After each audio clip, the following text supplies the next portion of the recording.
ভাষা মোর দিন, ভাষা মোর রাত, ভাষা মোর মা, ভাষা মোর মাট। জয় মা সমলেই, মুই ভাষা প্রেমী সঞ্জয় মহাରଣା বেলপাহাड़।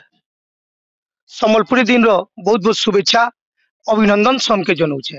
ହଁ ଆଜ୍ଞା, ସମ୍ବଲପୁରୀ ଦିନ କହିଲେ ଆମେ ବୁଝମା ସେ ଗୁରୁ ସମ୍ବଲପୁରୀ ସାହିତ୍ୟର ଜନକ ଗୁରୁ ସତ୍ୟନାରାୟଣ ବୈଦ୍ୟ ରାଜାଙ୍କର ଜନ୍ମଦିନ କେ ଆମେ ସମ୍ବଲପୁରୀ ଦିନ ବୋଲି ପାଳନ କରସୁଁ। ଗୁରୁ ସତ୍ୟନାରାୟଣ ବୈଦ୍ୟ ଅଭଲ ସମ୍ବଲପୁରୀ କହୁଥିଲେ। ସେ କହୁଥିଲେ ସମ୍ବଲପୁରୀ ଲେଖମା, ସମ୍ବଲପୁରୀ କହମା, ସମ୍ବଲପୁରୀ କଥା ସମକେ ଯାଇକିରି ଶୁଣାମା। ସେ ସମ୍ବଲପୁରୀ ଭାଷା ସାହିତ୍ୟ ଲାଗି ଗାଁ ଗାଁ ଯାଇକିରି ଇ ଭାଷାର ପ୍ରଚାର କରୁଥିଲେ। ତାଙ୍କର ଜନ୍ମଦିନ କେ ଆମେ ସମ୍ବଲପୁରୀ ଦିନ ବୋଲି ପାଳନ କରୁଛୁଁ।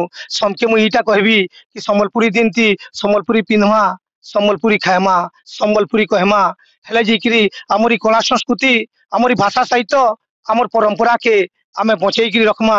ଇ ସମ୍ବଲପୁରୀ ଦିନର ସମକେ ହାର୍ଦ୍ଦିକ ଅଭିନନ୍ଦନ, ବହୁତ ବହୁତ ଶୁଭେଚ୍ଛା ଆଉ ଅଭିନନ୍ଦନ ରହିଲି। ଜୟ ମା ସମଲେଇ।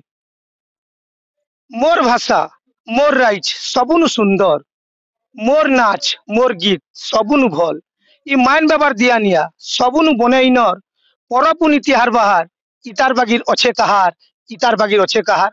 जय मां समलेई, मुई संजय महारणा बेलपाहाड़। संबलपुरी दिन रो बहुत बहुत शुभेच्छा आ समके अभिनंदन जनाऊे। हाँ आज्ञा, इ संबलपुरी दिन टा काला है।